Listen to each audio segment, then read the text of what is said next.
Hey everybody, welcome to the Field of Greens podcast. I'm John Comp, owner of Northwoods Whitetails Food Plot Seed Company. Tonight we're going to talk about grains and greens. We actually have the YouTube camera running, so hi to everybody on YouTube watching. This is part 2 of our 2024 Best Food Plot series. We try to do this every year and kind of break rather than jamming it all into one video. I think it's more educational, more beneficial for everybody to get this presented. There's so much information. We want to break it down into multiple videos. Last week we did brassicas, that was on YouTube, and then we did a discussion here on Field of Greens podcast. And so tonight, like I said, we're so busy. We're racing to put our food plots in. We're racing rain.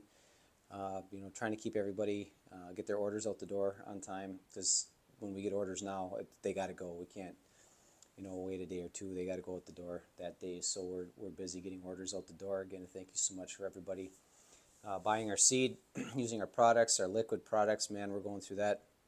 And actually, I've never seen our clover plots look better. I know I've got a clover plot right behind the house. Actually, before I stepped into the studio here, I was looking at it. And there was a bunch of deer in it tonight. I didn't know what they were. It was getting dark, but that thing's just looks amazing. And then some of those seclusion plots we've got on some real crappy ground.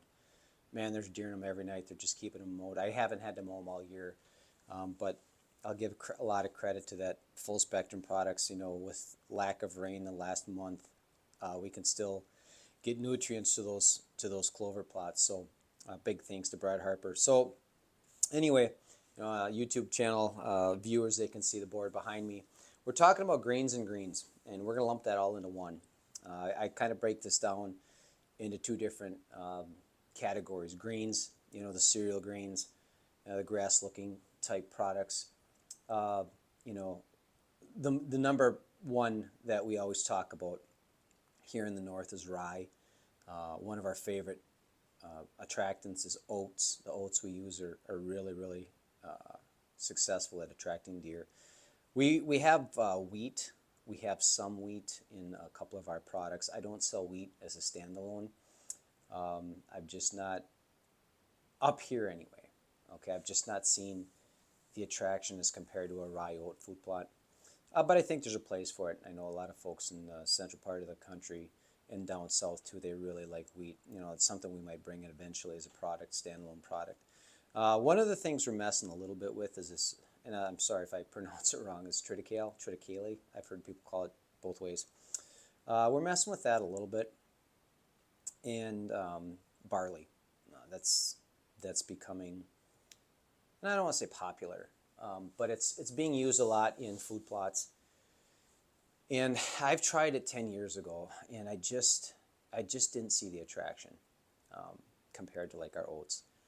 And if I'm going to plant something, this is my philosophy. If I'm going to plant something like a cereal grain, obviously we're doing oats because of the attractiveness, but we're doing a lot of rye as well. And some places rye is just as attractive as oats. Some places it's not as attractive as oats, but it's still attractive when a cold season gets here.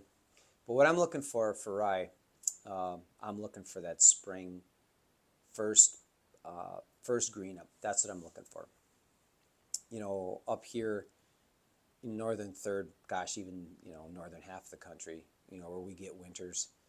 If you don't have rye in your food plots, just for the simple fact of you're providing nutrition for the deer when they need it the most, they've got a lot of food to eat right now. And then as hunting season rolls on, they're going to have more and more in our food plots, or there might be less woody browse available, leaves and stuff like that. But our food plots are really coming on.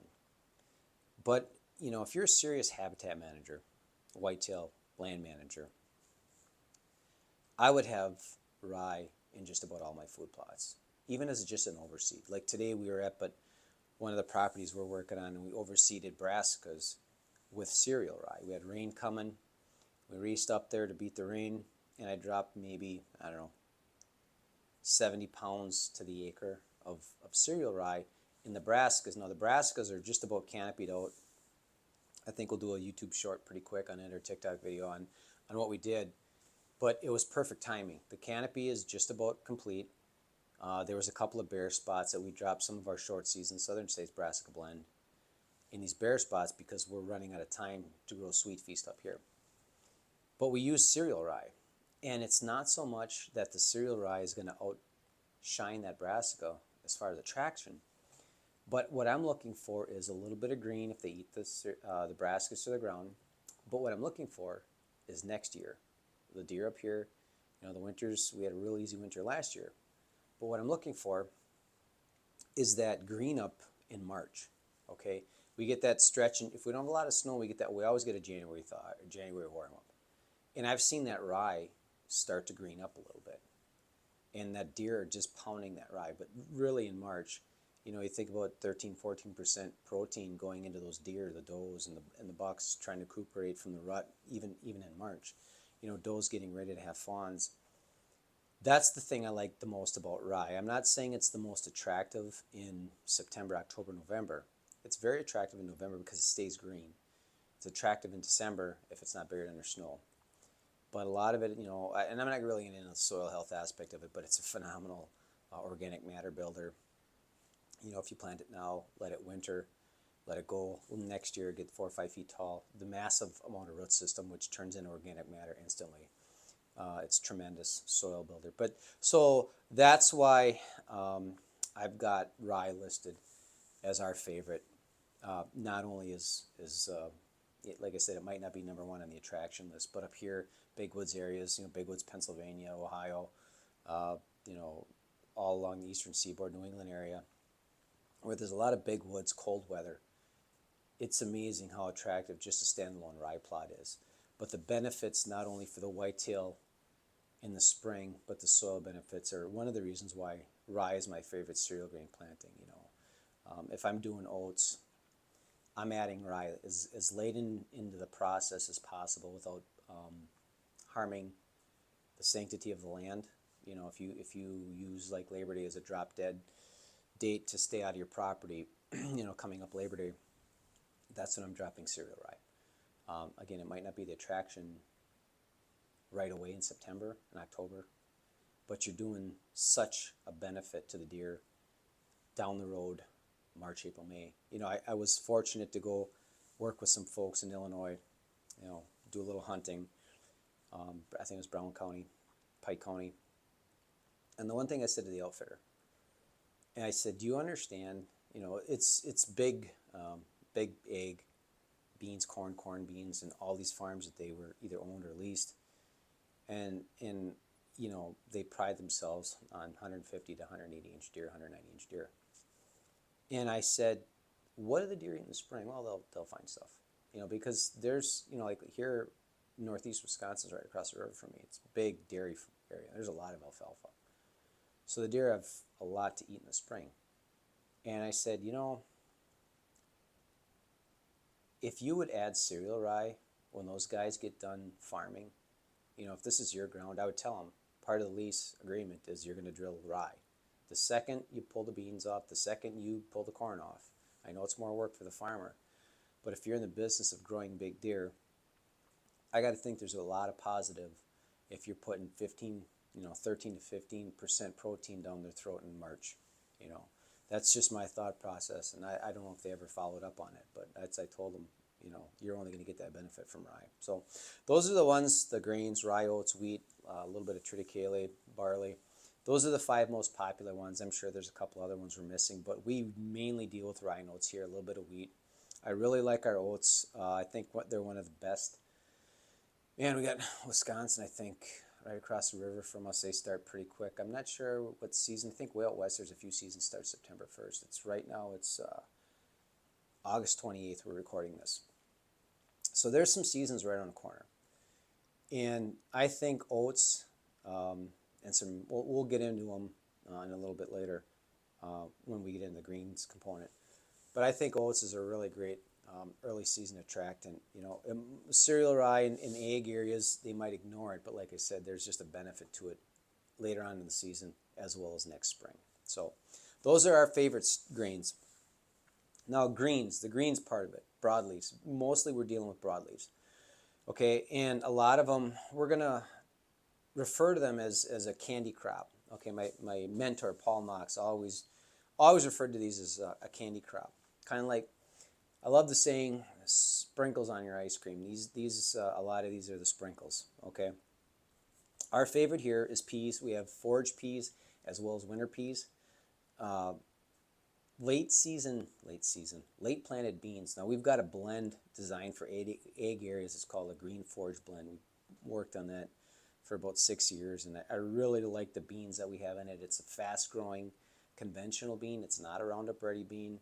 I think we're down to about 30 bags of that green forage blend because we ran out of beans. We're very particular about the beans that go in there because they grow so fast and they're so attractive to the deer. But those are the two that we really like here, as well as buckwheat. Now, people kind of think about buckwheat as a spring-planted soil builder, and it is, but it's also a great fall planting, like right now, if you've got crappy ground, crappy soil. So we've got a food plot up north that we've been kind of forcing the issue. It's just not ready. It's a sand vein. You've probably seen it in a few of our videos. I think we shot a video this summer talking about summer soil builders, and it worked. It helped. But we're trying to get that converted to anything else but cereal grains, and they're struggling. Especially this last month, we've had minimal rain. So we just ended up going and drilling our fall forage sandy soil, which has got the greens component is buckwheat. And man, they're eating that buckwheat as fast as it comes out of the ground. Now, the beans might struggle. Peas definitely struggle on that particular part of the property. They don't grow fast. They yellow quickly. And I don't want to just dump fertilizer on it. Just keep spraying, because eventually you got to stay off the ground. So we don't force the issue. We're getting the soil converted with the full spectrum products, but I'm not forcing the issue anymore. So we just did sandy soil fall forage, and on this property, that's what our recipe mostly has been for the last 3 years, and it's very successful. It tracks a lot of deer, holds a lot of deer. So for and again, I keep using the word crappy ground, but for crappy soil, that's what this particular blend was designed for. Okay, it might not be something you want to plant in egg area unless you've got really crappy ground. But, like these big wood situations, a lot of the times when you carve out a food plot in the middle of the woods like we did, you don't have the best soil. Or you're in, central northern Michigan, or some of these places out east where, strip mines, and we send a lot of sandy soil fall forage out to Pennsylvania, Virginia, West Virginia. We've got a lot of customers out there using it, and they love it. They really like this blend. But the greens component is buckwheat, which is, again, it surprises a lot of people when they first purchase this. So it grows well, it does well, and honestly, young buckwheat, man, the deer just destroy it. Kind of well-kept secret here, but yeah, we go through a lot of buckwheat in the fall. Go through a lot of it in the spring for soil builders and folks doing that buckwheat roll-down method, but we do a lot of buckwheat in the fall because it works so well, especially in crappy ground.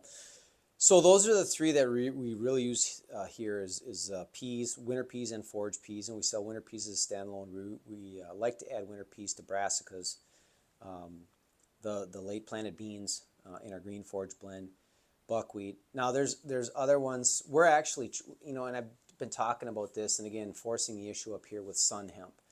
I cannot get it to grow, folks. I've got it in 3 food plots right now, and it's I'm holding my fingers for the folks on the podcast, maybe 4 inches, 3 inches, and it doesn't grow up here. It does not like cold weather.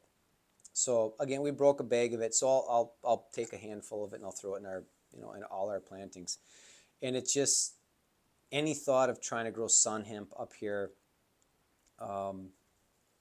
We'll throw some in our garden just for soil building purposes, but I think winter peas do so much better. Winter peas put on so many more. From my observation, winter peas I think is a tremendous nitrogen builder up here because the nodules, when I pulled the sun hemp out of the ground, I pulled winter peas out of the ground, man, the nodules on the winter peas were like 10 to 1 compared to sun hemp. So we do have sun hemp. One of our partners down in Tennessee, we did a mix for them, a summer mix down there, and he's like, man, this stuff is amazing. The deer love it. It's really tall. They're eating it, and that's the environment sun hemp is designed for. Like I think it was saying that the sun hemp that we have, the variety we have, came from Thailand. So Michigan and Thailand obviously don't have the same climate. So that's one of the greens, but it's probably the southern half of the country, sun hemp. Sunflowers. Now, I've used those before. I'm not really going out of my way to put them in a fall mix. I mean, if I've got some here, I'd use them. I've heard people run to Menards and buy bird feed, and put that out. And they're like a typical green that we're talking about is the big broadleaf plants. They'll grow. The deer will eat them. I would imagine they react to them similarly. It looks like young buckwheat coming out of the ground, but they're a slow grower. You're not going to put a lot of biomass, so to speak, for the deer to eat. So there's a lot better options. I mean, if you're looking for diversity, sunflowers might work. It's not something we really use. We use sunflowers in our soil builder blend, but it's not something, unless I had some laying around, or if you got a bunch of rye, if you go and buy some black oiled sunflowers, but then some people tell me those are baked or something, they might not germinate. So I'm not quite sure. That's why we really don't mess with them. I just think there's better options, better attraction to the deer, as well as they might be more conducive to the soil that you have. So those are what we like for greens. So when we tell folks, which blend should I plant? We've got 3 different blends, and actually I should probably cover that first. I've got it number 4. I think I've got that kind of backwards. But if you call here and people are like, well, which blend what do you think? We're going to obviously talk about soil test, CEC. We're going to talk about organic matter percentage. We're going to talk about deer density. How many mouths you got? How fast is it going to get eaten to the ground? Are you in ag area? Are you in big woods? So I guess what we'll do is we're going to jump to number 4 and talk about the 4 products, and then we're going to come back to number 3 and revisit that, which blend is going to work for you.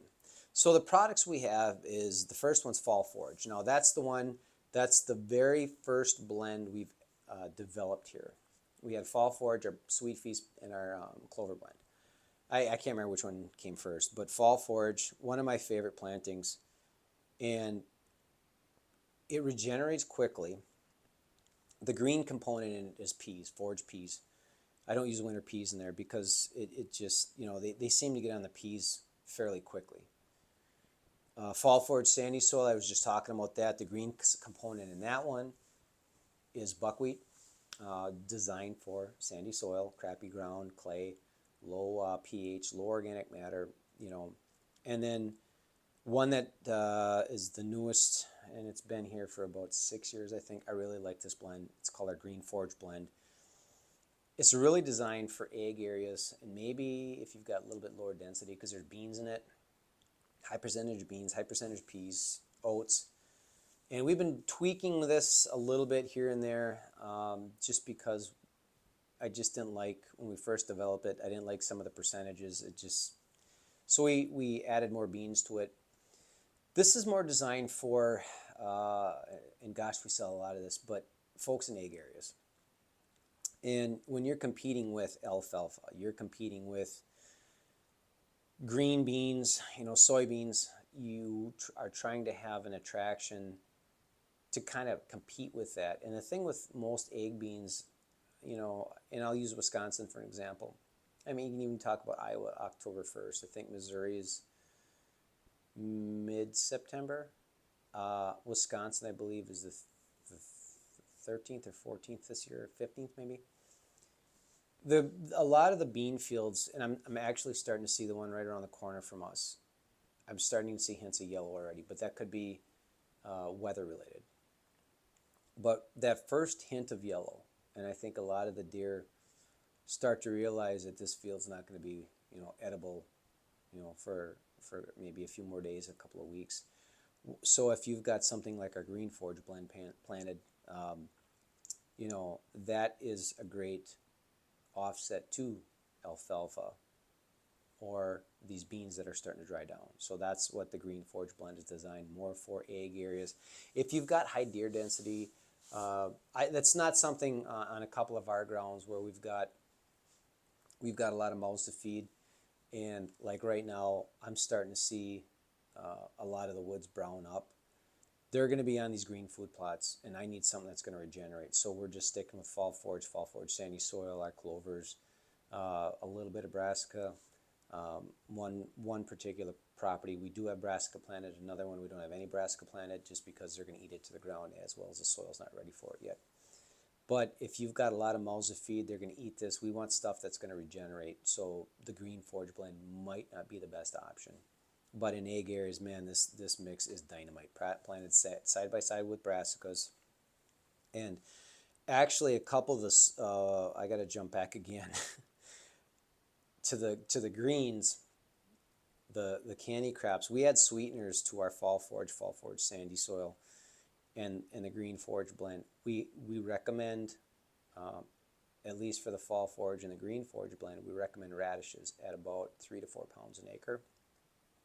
And then, depending on where you are in the country, 8 to 10 pounds an acre red clover, 8 to 10 pounds or 8 to 10 pounds of crimson clover per acre. And then the green forage blend you can overseed with rye. You can do that rye overseed a month later. But the radishes, the red clover, crimson clover, just more. There's a method, there's a strategy with the red clover I'm looking for. It grows quickly. Same thing with the crimson, but I'm also looking for spring food the following year. We're gonna use that twice. We're gonna use it in the fall for fall forage. For fall attraction. We're gonna use it. It's gonna come back in spring and summer for spring and summer food. Obviously, crimson doesn't winter very well up here, so we don't use that at all. If you're south of Madison, Wisconsin, that whole line through there, maybe Rockford, Illinois, and you can use crimson. It's going to winter okay. It's going to make it. It's going to survive. That's another great option because it grows fast and the deer love it. So those are a couple of the greens, and we talked about the radishes in our brassica conversation. But yeah, those. If you're using fall forage sandy soil, we recommend a lot of the times just straight crimson because I think it takes crappy ground a little bit better. If it's really bad soil, I wouldn't even mess with the radishes. But a lot of times I'll tell folks, when they're kind of, they're real iffy on the soil, I might say, well, if you're planting an acre of this, maybe take 1 or 2 pounds of radishes, find where you think you're going to hold the most moisture, find where you think you might get the best part of this, and plant the radishes there, okay? And see how they do. If they come up yellow, purple, they're stunted, they look like, the size of your little finger, you're not ready for them. But a lot of folks want to try them, but rather than using them in the whole plot, rather than buying 4 or 5 pounds of them, let's just buy 1 pound and try it over here where you think you get the best dirt, best moisture, see how they do. So, all right. So back to number 3, what will work? What do you choose? And I kind of went through that a little bit. If you're in ag area, you're looking at a green forage blend. If you got a lot of mouths to feed, you got good soil, you're looking at 100 pounds an acre. All 3 of these products, fall forage, sandy soil, and the green forage blend, we're looking at 100 pounds an acre, okay?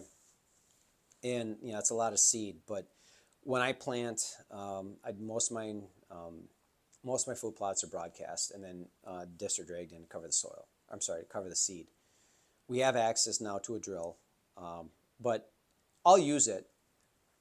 But I would say, I don't know, 90 to 95% of our customers don't have a drill. And I still want our planting methods to be relevant to everybody. So I'll mess with the drill a little bit, but I'm also going to use, and I don't know if I want to call it traditional, what we've been doing, the minimum till.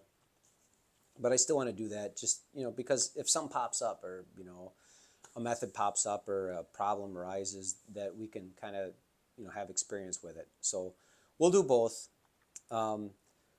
But the fall forage and the fall forage sandy, you can do the rye over seed if you want to. If you've got a lot of mouths to feed, a lot of deer to feed, 100 pounds an acre is a lot of seed, but you're going to still see bare spots probably. You know, I want when I get done, when I get opening day deer season, I want my food plot to look like my lawn. So I probably plant the fall forage sandy at 150 pounds an acre. Or we'll do 100 pounds an acre, and then a couple weeks later we'll do the rye overseed. But same thing with the green forage blend, 100 pounds an acre, and then, you know, all three of those products in there at some point in time are susceptible to cold weather. So we will do a rye overseed for sure, but we're not planting the rye with that green forage blend. So that's how we plant those, 100 pounds an acre, 50 to 80 pounds of rye overseed. And that's a really good food plot. But again, our philosophy here is we're looking to feed the deer, we're looking to hold deer in the fall, but some of these components we want to have available to the deer the following spring when they need it the most. So that to me is part of being a whitetail habitat manager, is not only just setting yourself up for success in the fall, but you're also setting the deer up for success in the spring. So planting, how do we plant these? Okay, like I talked before about 100 pounds an acre. Our favorite planting method is this. You know, I always recommend, if you're going to do tillage, and I have no problem with it, as long as it's shallow and as long as it's a minimum. I'm making sure we're plowing down something green. We always are putting back into the soil. You know, if you spray, and then till up your ground, I think your food plot's going to suffer. I just don't think that's the way to go. You know, even if you throw buckwheat down in the spring, rye, anything, get something green in there that's going to suppress weeds. I mean, you know, we're going to do our clover video and podcast next week, and we're going to talk about these annual clovers that really don't belong in these clover blends. But spring planted annual clovers like berseem, that's a perfect time to plant berseem clover, because now you're suppressing weeds, you're providing nitrogen, you're feeding deer, and then you can plow that down, and that's where you can use for green manure for one of these products. So I like, you know, there's so much hype and talk about the no-till, and I think there's a place for it. If you've got the ground for it, if you've got the climate for it, meaning you've got, you know, decent rain, I think I've seen a lot of success with, you know, whether it's crimping down our soil builder blend or the buckwheat deal. I know people now that are taking our Egyptian wheat, buying it and using that as a roll down because there's so much more biomass than buckwheat, or they'll do a combination of both. You know, if you've got the environment for it, I think that'll work just fine. But I've seen my fair share of failures, not only my own, but hundreds of customers. And I, to this day, whether it's a drill or a light disking, just to get those seeds covered, that's what we're looking for. And again, I've always talked about the size of the seed, depth of the seed. I think we answered three different questions today. How deep do I plant the peas? How deep do I plant the fall forage? And I tell folks 1/2 inch to 1 inch deep. Okay, I think when we drilled, we did a 1/2 acre of fall forage right behind the house here, just to test this drill. And I think we drilled it at, I think it was a 1/2 inch. Yeah, it was 1/2 inch. Well, then we were still messing with it on a different food plot, and we planted a little bit at 1/2 inch, and then we did some at 1 inch. So I'm anxious to see the results. We did get a little bit of rain right after the drilling, and I'll probably go up in a week, just kind of compare. I know where we did a 1/2 inch, and then I know where we did the 1 inch, just to see what the germination's like.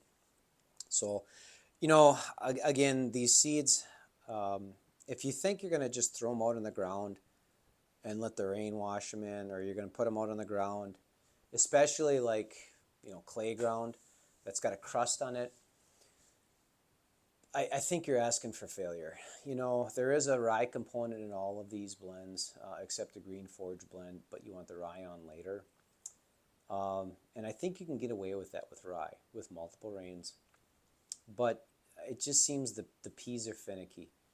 Beans especially, I wouldn't do it. Oats, man, I just think that there's such a better option, especially like if you're doing the fall forage sandy soil. Man, I really think you need to get those seeds buried. Uh, Especially really sandy ground, clay, hard ground. I think you might be asking for trouble, even just broadcasting rye. So if we think we're going to add rye to uh, food plot seed choices, a lot of times I tell folks just plant the rye right with it. So something to think about. Um, the timing. Usually right when we get done planting our brassicas, we're starting to look at our fall forage blends, our fall blends. Now the green forage blend, because of the bean component, we want some volume with those beans. We want them to put some height on. Same with the peas. We want that planted probably the same time as the brassicas. That timing for that particular blend, we want that right at the same time as brassicas because we want those beans and peas to put some volume on. The fall forage, you can back that up because those are pretty heavy grain products. You can back that up a week or two later. I think what we ended up doing here is we did all our brassica plots starting the last 5 days of July, finished up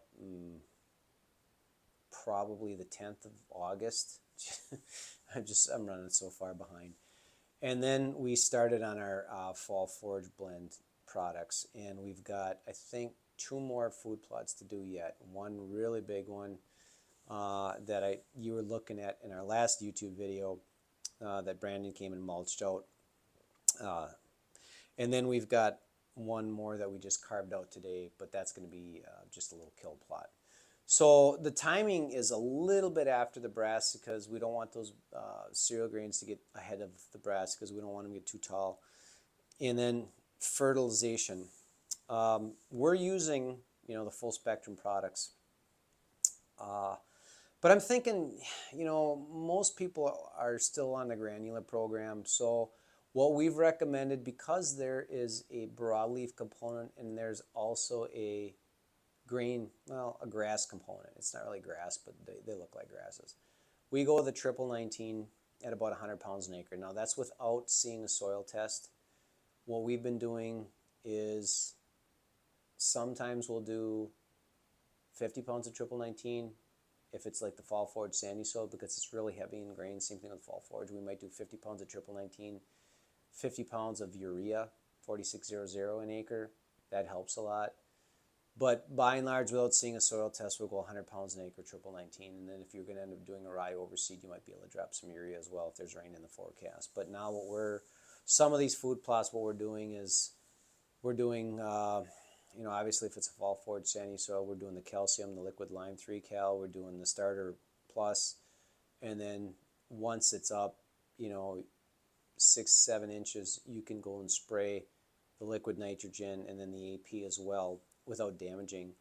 Now if that was a 7 to 10 inch tall or 8 to 7 inch tall brassicas, I probably would just end up doing with a backpack sprayer. But when the cereal grains are that tall, they can take traffic a little bit and bounce right back. So, that's for fertilization. Those are what we generally recommend. Now we've got on our northwoodswhitetails.com food site. Well, can't talk tonight. On our website, northwoodswhitetails.com, we've got an area that has planting instructions, and it'll walk you through step by step on the fall forage sandy soil, which is pretty much the same thing, planting technique. The green forage blend, pretty much the same thing, but the green forage blend, we're recommending the rye overseed later. We're recommending red or crimson clover with it. We're recommending some red. So with the fall forage, if you've got good soil, we're recommending the same thing. Red clover and radishes, or crimson clover and radishes, depending on where you are in the country. So that's kind of the lowdown on the greens and the greens. This was something different tonight. We got so busy, I just didn't think I'd have time to do a YouTube video here this is the office quote, YouTube studio, and then up at the house we've got that fancy new podcast studio. So I thought, you know what, I'm going to get them both tonight. So I don't know how this is going to work out. It seems to be working. I can see the camera and it looks like it's working. The microphones seem to be working. So hopefully it turned out okay. But greens and greens, man, that's what we're planting right now. One thing that we're going to try to transition into the next podcast, the next YouTube video is going to be clovers, okay? And we're going to come back and visit the greens and the greens because right now is my favorite time to plant clovers, okay? I like frost seeding, I like spring seeding, but right now is my absolute favorite time to establish clovers. And a lot of what we do is incorporate, instead of the red clover or in the radishes with our fall forage, we incorporate our clover blend plus chicory, our clover blend, our seclusion 360, and then we've got a perennial clover starting next spring. Now, the clover blends are slow growers. You will get some food component if you replace the red with the clover blend plus chicory or the seclusion. The chicory grows really quickly, and you'll actually, if you plant mid to late August, you'll have tall enough chicory where they'll be eating it this fall. So, but we're going to go over clovers next week, but there is a kind of a bridge with the greens and the greens as well as the clovers, because a lot of the times when we're planting fall clovers, we will combine the two. So hopefully that helps, folks. If you've got questions for the YouTube video, people that are watching, ask it in the comments below.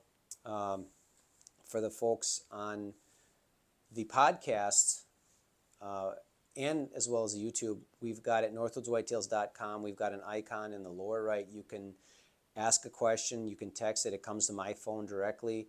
I wouldn't try emailing through the website right now. Some reason we're missing a lot of that. I don't know why. There's something not getting to us. So if you want to get a hold of us through the website, click on that icon down in the lower right. Folks on YouTube, like I said, if you've got comments, questions, ask them in the comments below. So thanks for watching. Thanks for listening. And we will talk to you all in a few weeks.